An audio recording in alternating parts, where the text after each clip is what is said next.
Oren Elkayam is the CEO and co-founder of Mobilicom and joins us now. Great to see you, Oren. Thanks for coming in. Thank you for having me. Just explain to us exactly what you guys do. So Mobilicom developed an innovative technology where you can, we have those wireless communication units embedded within mobile platforms. Those could be anything like vehicles of miners, where they operate, could be offshore ships or other elements in the sea. It could be first responders. Immediately as they come to one area, our units identify each other and create their own private, secure, encrypted network with no infrastructure whatsoever. Anywhere they go, they have the access to their network and can share wide and a lot of information between the teams, including video and data at all time. Australia is kind of the perfect territory for something like this, isn't it? Given how remote, how regional, how vast the country is. The one thing that I was quite surprised about it is it doesn't actually rely on the local network. Yeah, the idea is that you don't need any cellular network, you don't need any towers, you don't need any satellite. The fact that a wireless unit automatically communicate between themselves are the solution that we are designing. It's also based on the innovation of mobile mesh networking that enables you to link everybody together and to relay, each unit can also relay others, and by that expand the network coverage for mission critical application or other enterprises operation. Israeli technology when it comes to wireless is just extraordinary. In my former job we used to use these backpacks for broadcasting television. Essentially they were called live view units. We all use them in television one way or another, and it was all based on this Israeli technology. It's just incredible, isn't it? Yes, it's true. Israel is very in the front of different technology aspects. You can see cyber solution, you can see fintech, you can see things that are related to communication, of course, and many other fields. Definitely tech is the major sector in Israel.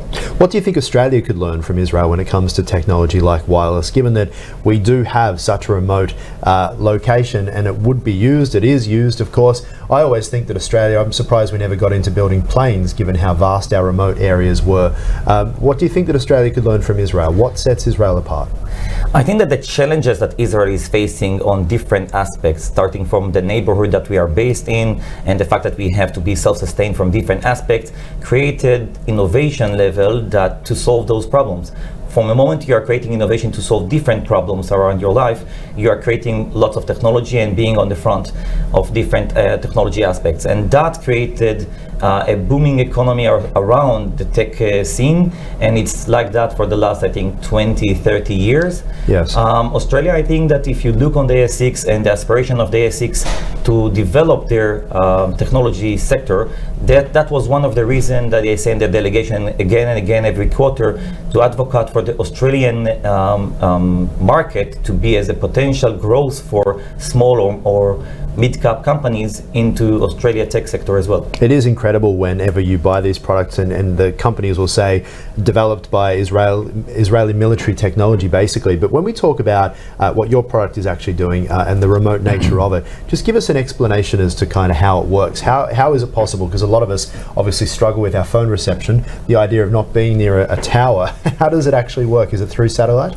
No, we don't use satellite. It's you can call it walkie-talkie on steroid. Right, I see. So example, it creates its own private network. It's a private network that can span over tens of kilometers between, create a bubble that can reach tens of kilometers between the users, where each user can communicate directly with all the users around him and share video, voice, data directly, as well as each one of them can also help each other to expand the network reach or overcome obstacle. And again, each one of the units is also a gateway to external world. By that, together with the mobile mesh networking that we develop, you can create a mission critical application among team members that are operating in different scenarios. And yes, Australia is ideal solution for that. Just, I think yesterday we met with the rural fire services across Australia and learned about their challenges. Of course, the fire season is very soon, and you can understand how a solution like that, when they are going outside of their deployment area, and even their walkie-talkie solution or GSMR as they call it, are not supporting that, they can then still be connected and solve the problem and reduce the risk and, of course, fight the fire. Very much so. I've sat through royal commissions, I've sat through training with the CFA, and the number one problem that often comes up is the fact that walkie-talkies go down, communications in these remote regions are terrible. They obviously don't know where a bushfire is going to happen the day before it starts, so they can't prepare anything. So how would you guys assist in that situation in terms of the implementation? Would they always have your devices in the trucks and things, or would it be something that would be centralized in a capital city that would then be taken out to wherever the fire is happening? So this is the beauty. We don't need a centralized solution, and one failure in these centralized elements like you have in cellular network will create that non-service for all the others in the area. We are based on the fact that each one has our small tiny units in their pack or in their vehicle. The moment they arrive there, our unit identify each other and create it automatically, instantly, no interference or no work has to be done in advance. Another nightmare that they are suffering from is not just in rural places.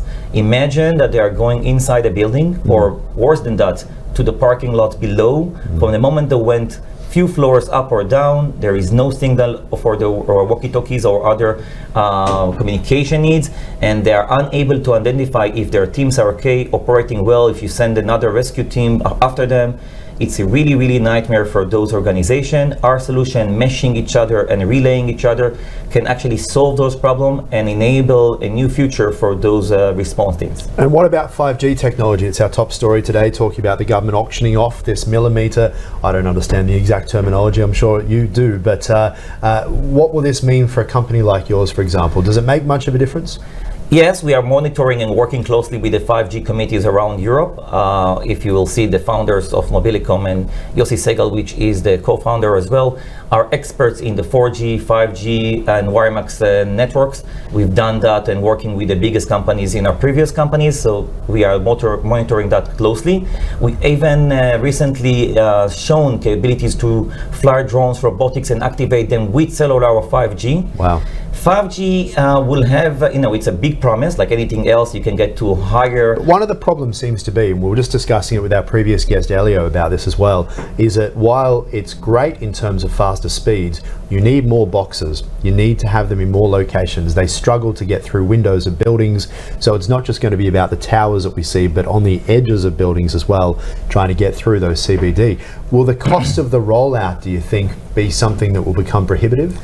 I think that you are right in what you said, and I can explain it in a moment. But in general, when you are looking on the mobile industry, the investment that we've seen in the past, as long as their average revenue from user was okay or high, they could cover the expenses on the deployment of the network. Once that dropped to ridiculous prices, at least in Israel, they are unable to deploy fast as they expect new network to support our needs for broadband connectivity or improve services. 5G, with going to 26, 28 gigahertz bands, which is much higher than the current frequencies of between 800 to 2 point something gigahertz, means that it will work in a fraction of the distance. And that means that you will need more and more and more solution. Yes, in dense areas like the CBD, it makes sense to deploy that, because in each building you are going to serve hundreds, if not thousands of people. You can't put a box on every tree in remote areas. And in remote area it will not be available, and they will still use the solutions that they are having so 4G over there. And, So it's again a coverage. The solution is nice, but the coverage is a problem. And I think that we have very high dreams and hopes, but it will not cover the entire Australian market, definitely. It doesn't make any economical sense to do it. But it's a revolution, and you will see that being used in different aspects, starting from the regular communication to the drones and robotics that we are also active at. Oren, really fascinating interview. Thank you so much for joining us today. Thank you very much. I appreciate your time.